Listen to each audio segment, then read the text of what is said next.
speaker. She is the founding entrepreneur, VP of Make Your Nanay Proud Foundation. I'm sure you're all familiar with that, diba? Yes. Because of Tito Boy. Yes. Tito. Yes. And if you're wondering where you've seen our speaker before, here are some of her past and current work. She appeared in The Bottom Line with Boy Abunda since the show's inception in 2009, and was part of the show when it won the 2011 Best Talk Show Host in Asia Award held in Singapore. She also founded Intermatrix Document Solutions Inc. in 1989 after seeing the need of students for quality printing and creative presentations. The company has grown to be one of the leading digital and large format printers in the country. It has strategic branches in Metro Manila for its brick and mortar market segment, but has since latched on a visibly potent niche through online marketing. She is also a member of Go Negosyo organization, Philippine Center for Entrepreneurship. In the academe, she was elected to the board of the Ateneo Alumni Association to co-represent the formidable Women of the Ateneo, or women graduates who have steadily outclassed their Atenean male counterparts. Wow. Proving that the Philippines is, comparatively, in her words, a good place to be a woman. Yes. She is actively involved in perpetuating scholarships for deserving and underprivileged students who want to experience the Atenean education. Her company, Intermatrix, supports 10 scholars a year and assists them in all their printing requirements as university students. She also contributes to the sports programs of the university, believing that a healthy mind in a healthy body is the ideal to achieve in education. She's also a music enthusiast. She executive produced rock concerts for the Eraserheads, Sandwich, and River Maya. Bibigyan tayo ng I love E-heads.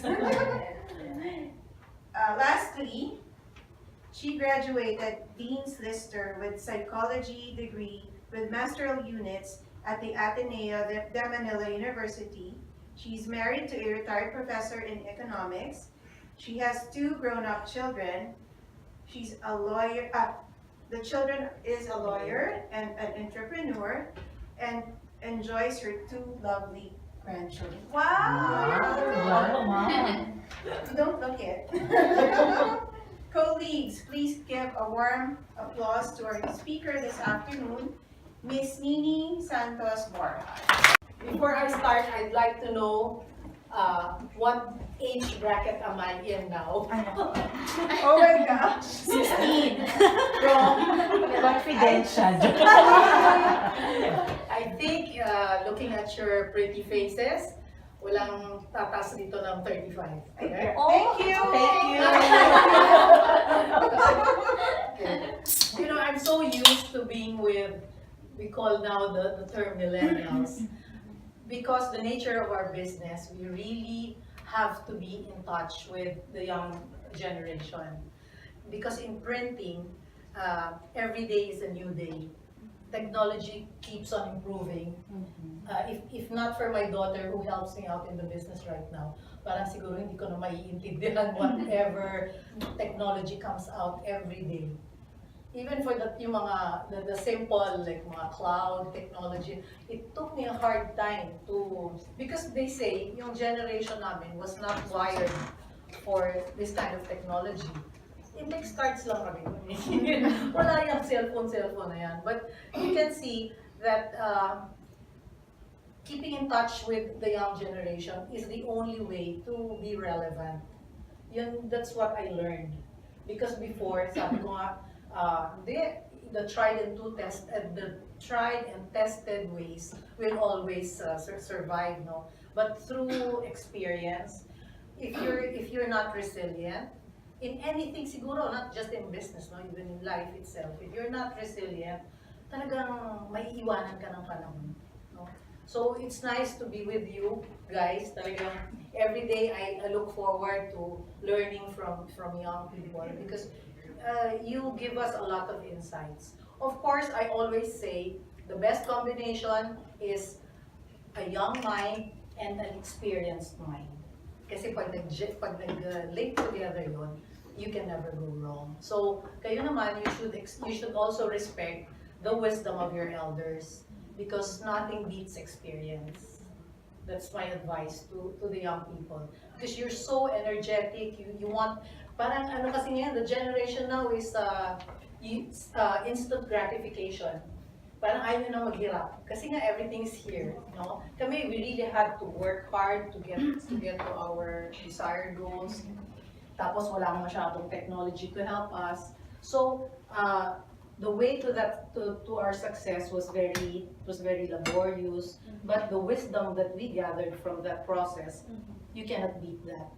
So, I hope even in your dealings with others and your superiors, experience still counts. But nothing can beat your vibrancy. You're very vibrant, you're very energetic, parang walang pagod. So, with that, I want to tell you a short story about how I struggled as a woman entrepreneur because now today, March is Women's Month and we are honoring women. I'm a member of Go Negosyo. It's the DTI, the Department of Trade's arm for entrepreneurship. They would like to encourage more Filipinas to go into entrepreneurship because it's a way of empowering women. So here's my story. Masandali lang to, pero matatawa kayo. Okay. I was raised by parents who excelled in their chosen paths. My father was a Kapampangan from San Fernando, Pampanga, and everybody knows that if you go to Pampanga, you can see any kind of business that you can think of. Kapampangans are basically entrepreneurial.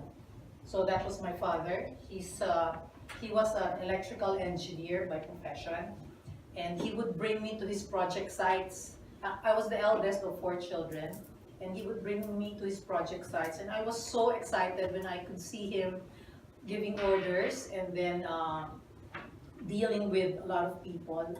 So, maliit pa lang ako, parang I really like dealing with people, talking to them, learning what they have to say. That was my father.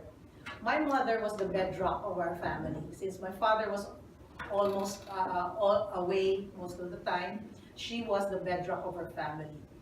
My mom, she graduated a Doctor of Medicine from the Pontifical University of Santo Tomas, who comes from UST here.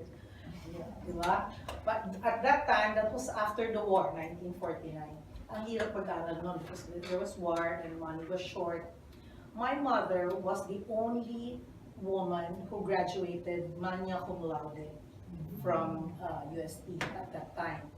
Everybody, all her peers were male.